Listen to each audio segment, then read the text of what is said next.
함께 합독합니다. 시작. 이스라엘 자손에게 명령하여 돌이켜 바다와 믹돌 사이에 피아 히롯 앞 곧 바알스본 맞은편 바닷가에 장막을 치게 하라. 아멘. 기도합니다. 하나님, 오늘도 우리에게 말씀하여 주옵소서. 예수님 이름으로 기도하옵나이다. 아멘. 할렐루야.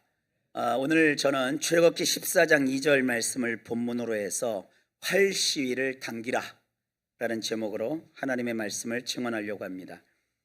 활을 시위에 걸어서 활 시위를 힘껏 당기죠. 왜 당깁니까? 화살을 멀리 그리고 정확하게 쏘기 위해서 이 각지 손을 만들어 활 시위를 힘껏 당겨 팍 하고 쏘지요. 화살을 멀리 날리려면 강하게 뒤로 당겨야 합니다. 이렇게 깍지손으로 화살을 멀리 날리도록 시위를 힘껏 당기지 않으면 절대로 화살이 목적했던 방향으로 또 내가 노렸던 관역을 향해 돌진해 나가지를 않습니다. 반드시 멀리 화살을 날려 보내려면 활 시위를 뒤로 후퇴시켜야 합니다. 하나님께서 마치 우리가 활 시위를 당겨 앞으로 빠르고 멀리 그리고 정확하게 화살을 날아가도록 한 것처럼 그렇게 행하신 일이 하나 있어요. 바로 출애굽 사건 때 하나님이 행하신 그런 일이 기록되어 있습니다. 이스라엘은 약 430년 동안 애굽에 머물면서 그 중간 이후로 이스라엘이 종이 돼요. 종의 신분으로 이스라엘 자손이 애굽에서 머물러 있었는데 그 마지막쯤에 대해서 이 애굽의 왕을 우리는 파라오라고 하거든요. 파라오를 성경은 바로라고 번역을 해서 써요.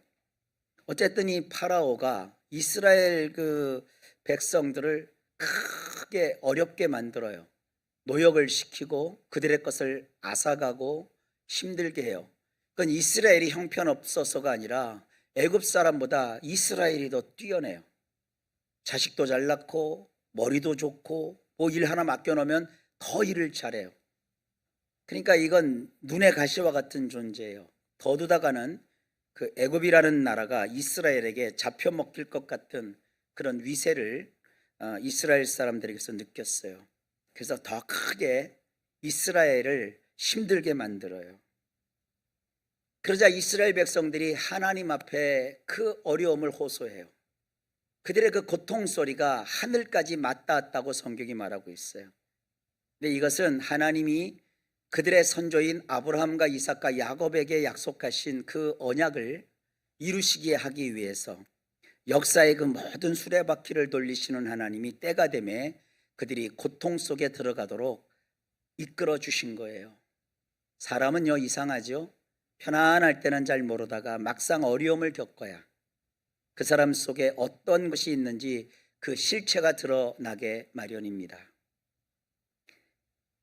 결국 이스라엘 백성들은 자기들을 구원할 자는 하나님밖에 없다는 것을 절감해요.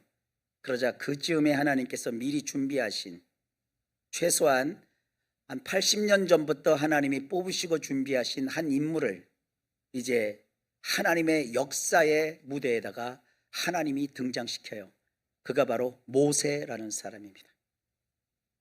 모세라는 80 먹은 그 노익장을 하나님께서 이스라엘 사람들에게 보내서 하나님이 큰 기사와 표적을 나타내 보여주셔서 결국 파라오가 두 손 두 발 다 들고 모세를 통해 요청한 대로 그 백성을 풀어줘요.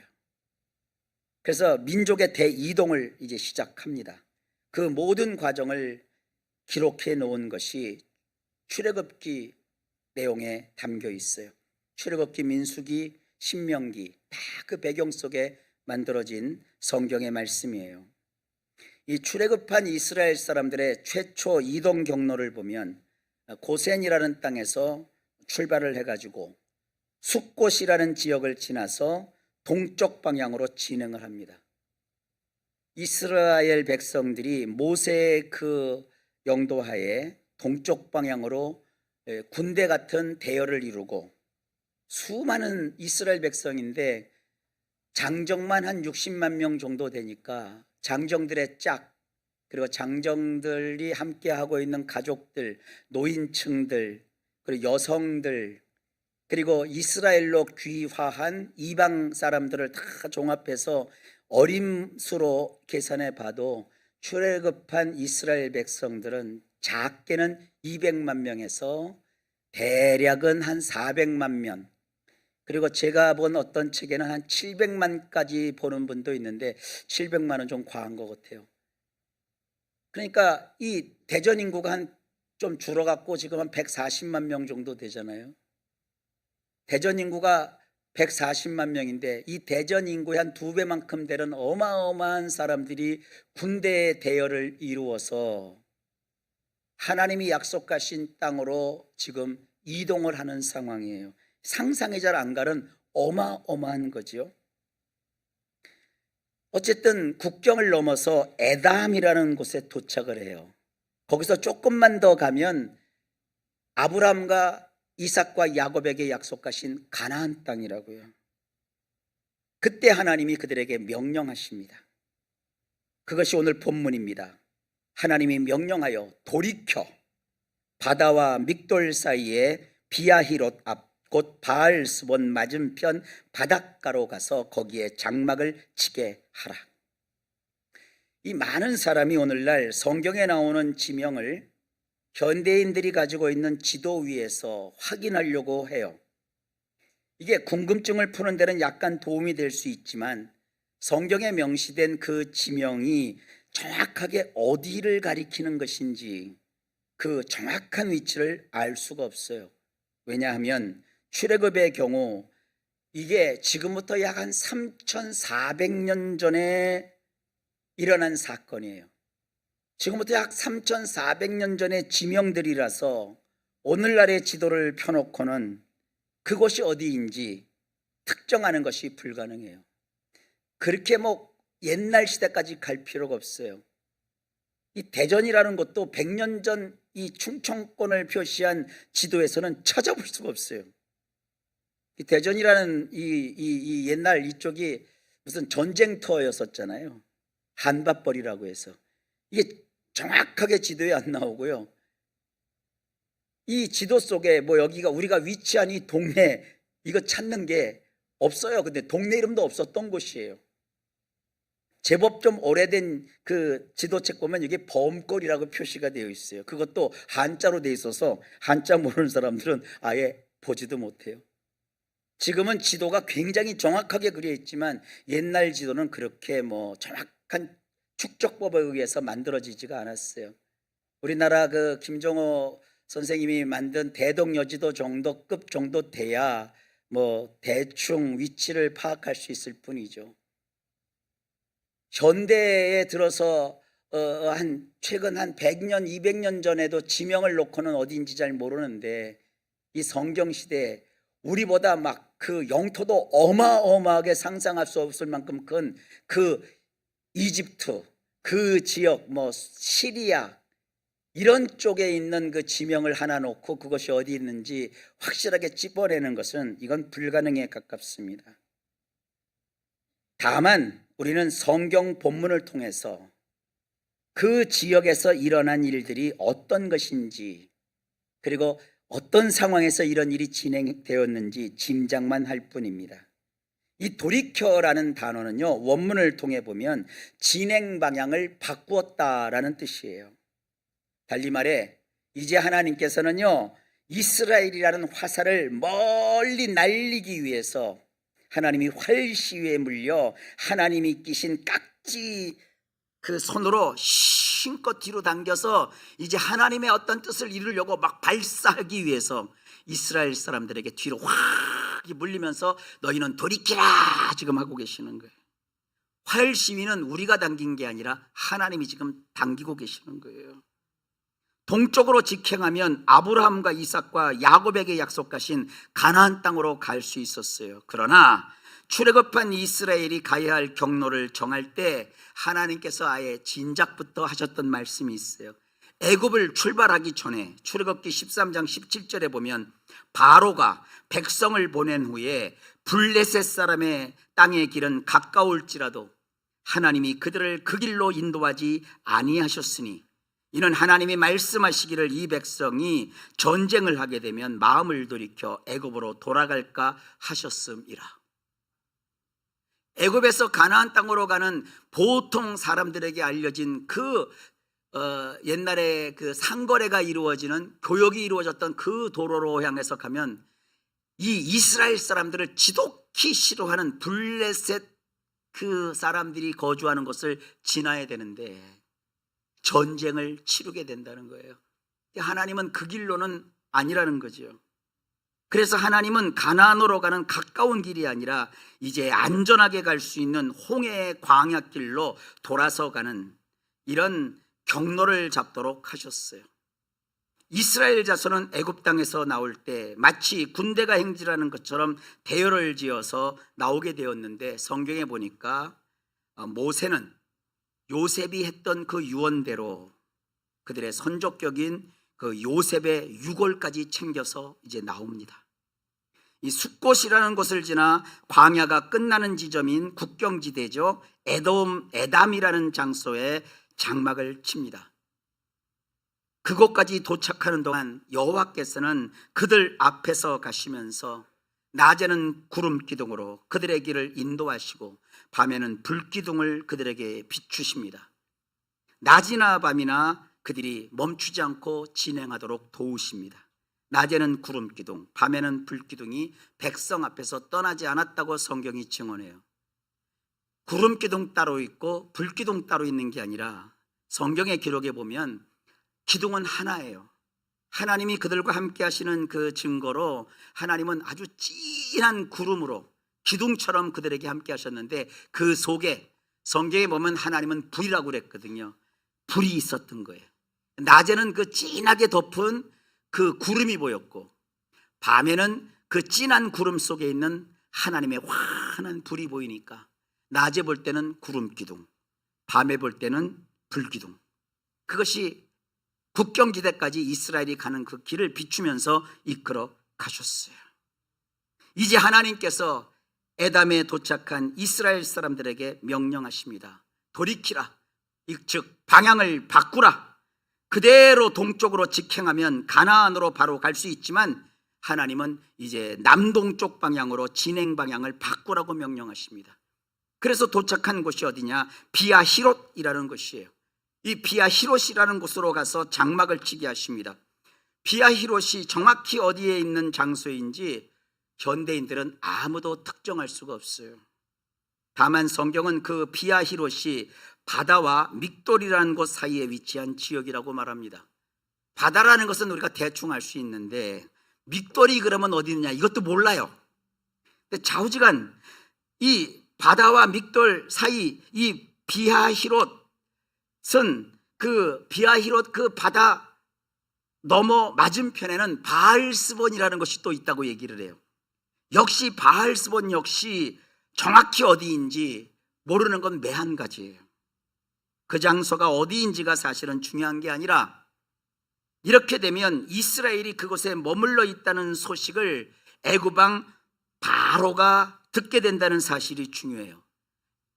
애굽 왕 바로가 비록 자기가 하나님의 능력에 굴복하여 그 엄청난 자기들의 재산인데 이스라엘을 다 풀어 버릴 수밖에 없었어요.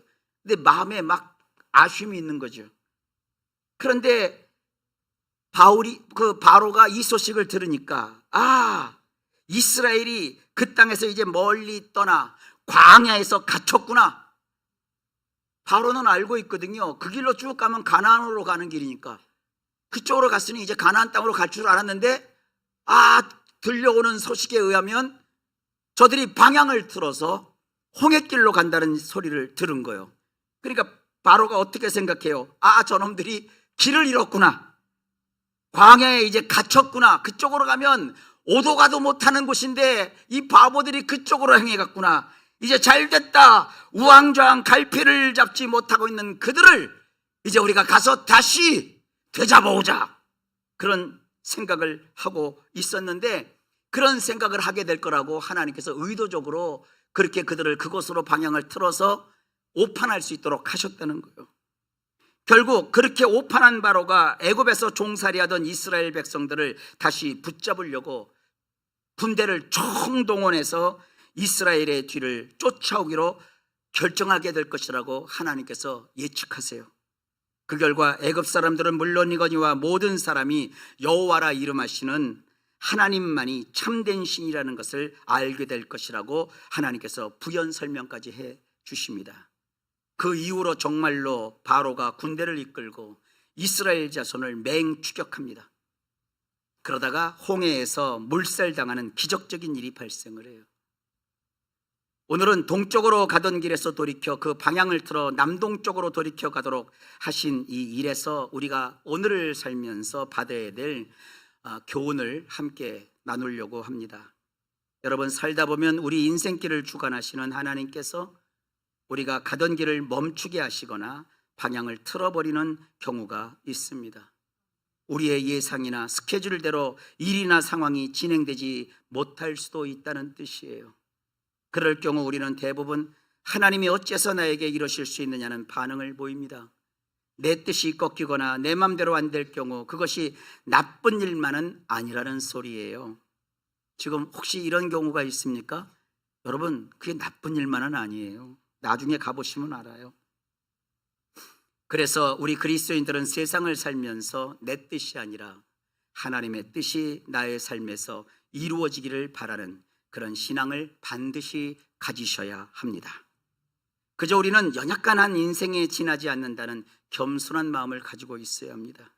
그래서 여러분, 삶을 살면서 조금 내 마음에 안 든다고 쉽게 화를 내거나 분을 발산하거나 원망하거나 불평부터 하려는 태도는 좋지 않습니다. 부부가 한평생 살면서 어떤 나쁜 일을 만나면, 그러봐, 당신이 내 말을 안 들어서 그렇잖아, 내가 그때 뭐라고 했는데 왜 그랬어, 그렇게 하지 말라 이거예요. 그걸 뭐 누가 알고 그렇게 하겠어요? 그거 뭐 그렇게 안 좋은 일이 생길 줄 알았으면 안 했죠. 다 잘 될 줄 알고 그렇게 한 거거든요. 그게 인간이에요. 그러니까 너무 인간의 삶을 여러분 두부를 탁 썰어서 반듯하게 썰듯이 그렇게 되지는 않습니다. 정말 반듯하게 인생이 되길 바라면 그냥 깍두기 드세요. 깍두 썰기 하면 반듯반듯해지 인생이 이렇게 깍두기처럼 반듯반듯되지 않아요. 왜 하나님께서는 잘 가던 이스라엘을 돌이키라고 명령을 하셨을까? 한번 생각해 봅시다. 하나님은 이스라엘 백성이 애굽에서 탈출한 후 예상하지 못한 지시를 내린 거예요. 하나님은 그들에게 돌이키라고 명령을 하셨어요. 이게 조금 성경을 얕게 보는 분들은 이 돌이키라는 말이 원문으로는 슈브라고 해서요, 되돌아가라 이런 뜻이거든요. 이 애굽으로 되돌아가라 이렇게 해석하면 안 돼요.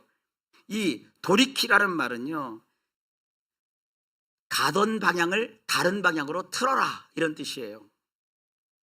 그 이유는 단순히 그들을 골려먹으려고, 괴롭히려고, 길을 잃게 하려고 하신 것이 아니라 결국 그걸 통해서 하나님의 영광을 나타내시기 위함이라고 성경이 풀어서 설명해 주고 있습니다. 바로와 애굽 군대가 이스라엘을 추격할 때 하나님은 이 일을 통해 하나님의 전능하심을 진짜 보여주십니다. 애굽 사람들이 나를 여호와인 줄 알게 하리라 라는 말씀처럼 하나님은 모든 일을 하나님의 영광을 위해서 계획하십니다.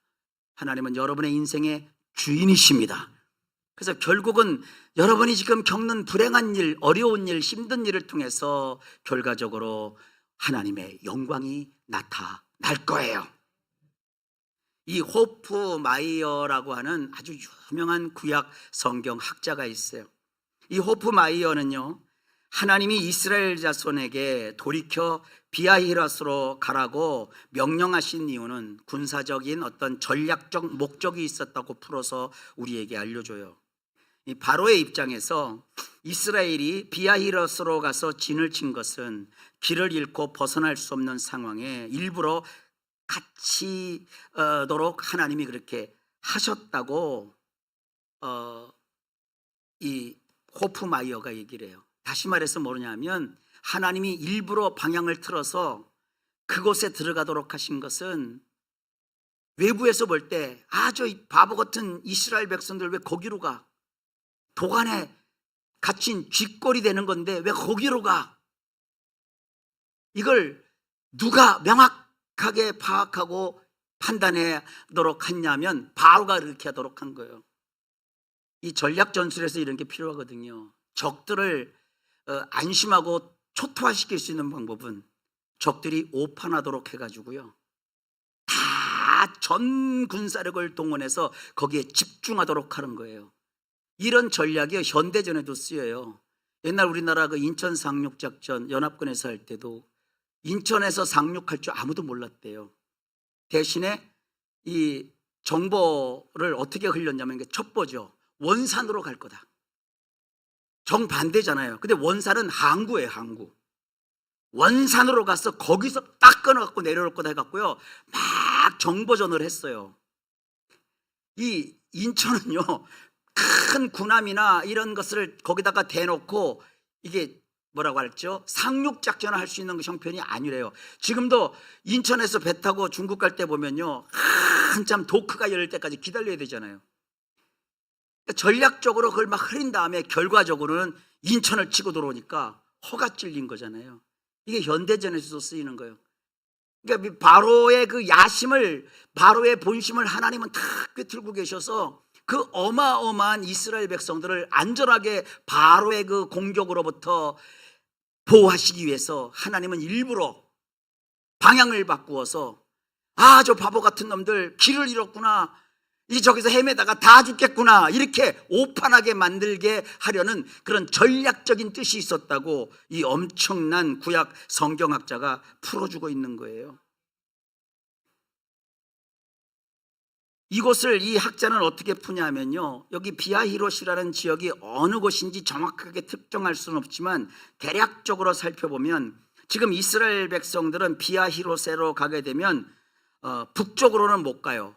북쪽은요, 이게 지중해가 있거든요. 북쪽으로는 바다가 갈려져 있고요. 그리고 북동쪽으로 가면 거기는 이제 애굽 쪽이니까 국경이잖아요. 예나 지금이나 나라의 국경은요, 이 군사력을 많이 배치시켜 가지고 경계가 삼엄해요. 그러면 그들이 애굽의 요새를 마주하면 안 되잖아요. 큰 또 전쟁이 일어나잖아요. 그리고 남동쪽으로 가면 거기 또 바다가 있어요. 홍해가 있어요. 완전히 갇힌 거예요. 이러한 상황 설정으로 인해서 서쪽 방향에 있던 바로가 군사적 승리를 확신하고 모든 애굽의 군사를 총동원해서 이 비아히롯으로 진군할 수 있었다고 학자가 말해요. 그 결과 하나님은 그 가지신 전능하신 능력을 드러내어 이스라엘을 구원하시는 큰 일을 이루실 수 있었다는 겁니다. 여기서 우리가 얻을 수 있는 교훈이 있어요. 큰 시련과 어려움은요, 반드시 하나님이 해결하시면 상상도 못할 어마어마한 축복이 우리에게 주어집니다. 작은 시련, 조그만 어려움은 그것을 해결해도 받을 수 있는 축복이 이렇게 크질 않아요. 큰 시련, 큰 어려움은요, 우리를 망쳐서 완전히 악사를 내서 끝내버릴 수도 있지만 하나님이 역사하시면 너무나도 엄청난 일을 통해서 하나님 사심을 우리가 경험할 수 있다는 거예요. 혹시 여러분 감당할 수 없는 어마어마한 불행을 겪고 있습니까? 여러분 굉장히 큰 인물일 거예요. 틀림없이 대단한 분일 거예요. 그러니까 이렇게 남들은 감당치 못할 그 어려운 구덩이 속에 하나님께서 우리가 들어가도록 허락하신 거예요. 우리가 쫄보고 우리가 약하면 어려운 구덩이 속에 하나님이 집어넣지도 않아요. 사람이 감당치 못할 시험당함을 하나님은 허락하지 않으신다고요. 우리 성도님들의 삶도 가만히 들여다보면요, 저 어려움을 겪었는데 저분이 저걸 어떻게 감당하실까? 저걸 어떻게 이겨낼 수 있을까? 근데 지나고 나면요, 그걸 또 감당을 하시더라고요. 어렵고 힘든데도 그걸 버티시더라고요. 사람이 볼 때는 우리가 저분이 참 성공했느냐 안 했느냐, 잘 살았냐 못 살았냐 그렇게 판단할지 모르겠지만 하나님 보실 때는요, 그래 너 참 잘했다, 너는 정말 자랑스러운 나의 자녀다, 주님이 그렇게 평가하신다는 거예요. 현실 속에서 우리는 종종 하나님께서 우리를 이상하고 이해할 수 없는 길로 인도하신다고 느낄 때가 있어요. 어떤 길은 논리적으로 맞지 않고 때로는 되돌아가야 하거나 멈춰야 한다고 그렇게 생각할 때도 있어요. 하지만 하나님의 계획은 언제나 우리의 좁은 생각을 초월합니다. 이사야 55장 8절로 9절 말씀입니다. 이는 내 생각이 너희의 생각과 다르며 내 길은 너희의 길과 다름이니라. 여호와의 말씀이니라. 이는 하늘이 땅보다 높음같이 내 길은 너희의 길보다 높으며 내 생각은 너희의 생각보다 높음이니라. 하나님이 내 생각의 반경 속에서 내 생각대로 움직인다면 여러분이 하나님보다 큰 사람입니다. 그러나 우리는 하나님의 지혜에 미치지 못해요. 하나님의 뜻을 우리는 헤아려 알 수가 없어요. 근데 이 인간이 얼마나 사악한지요. 마치 하나님의 뜻을 다 아는 것처럼 어려움을 겪는 사람에게 하나님의 뜻은 이거다 저거다 하고 오히려 더 염장을 저질러요. 염장을 질러버려요. 그래서 그 사람이 다시는 일어나지 못하도록 합니다. 그게 하나님의 사람들이 할 짓이 아니죠. 우리가 이해할 수 없으나 나를 향한 하나님의 뜻은 선하고 아름다우니 하나님 이것을 잘 견딜 수 있는 힘을 주시고 이길 수 있도록 길을 열어 주옵시고 연약하고 부족한 저를 하나님 붙잡아 주시옵소서. 이게 중요한 거예요. 돌이키라는 하나님의 명령은 이스라엘 자손의 입장이 되어서 곰곰이 생각해 보면 그들의 믿음을 성장시키는 과정입니다. 빠른 길 대신 어렵고 힘든 길, 빙 돌아서 가는 길, 남들이 보면 어쩌면 헤매이는 것처럼 보이는 길로 들어가게 하시는 그런 명령은 결국 그들을 더 나은 길로 인도하기 위한 하나님의 계획이었습니다. 이런 상황에서 우리가 결단하고 붙잡아야 될 하나님의 말씀이 있어요. 욥기 1장 21절입니다. 내가 모태에서 알몸으로 나왔사온즉 또한 알몸이 그리로 돌아가올지라. 주시니도 여호와시오 거두시니도 여호와시오니 여호와의 이름이 찬송을 받으실지니이다. 만약에 나의 인생의 주인이 나라면 잃어버리면 나는 손해본 거예요. 뭔가 하던 일이 망가지면 나는 실패한 자예요. 그러나 나의 인생의 주인이 하나님이라는 것을 여러분들이 확실히 알면 우리는 실패가 더는 실패가 아니에요. 잃어버리고 빼앗긴 것이 우리가 못나서 그런 것이 아니에요. 다 하나님의 뜻 가운데서 이루어지는 거예요. 주시는 것도 여호와시오 거두시는 이도 여호와시오니 우리가 할 것은 다만 여호와의 이름이 찬송을 받으실지니이다. 시편 45편 1절로 3절에도 나와요. 하나님은 우리의 피난처시오 힘이시니 환난 중에 만날 큰 도움이시라. 그러므로 땅이 변하든지 산이 흔들려 바다 가운데 빠지든지 바닷물이 솟아나고 뛰어들든지 그것이 넘침으로 산이 흔들릴지라도 우리는 두려워하지 아니하리로다. 그러니 힘들고 어려운 일을 겪었다고 좌절하고 쓰러지고 원망하고 하나님 어떻게 나에게 이러실 수 있습니까? 그렇게 하지 않으셔도 돼요. 로마서 11장 33절 34절에 이렇게 성경이 말해요. 깊도다 하나님의 지혜와 지식의 풍성함이요 그의 판단은 헤아리지 못할 것이며 그의 길은 찾지 못할 것이로다. 누가 주의 마음을 알았느냐? 누가 그의 모사가 되었느냐? 오직 하나님이 영광을 홀로 높이 받으시옵소서.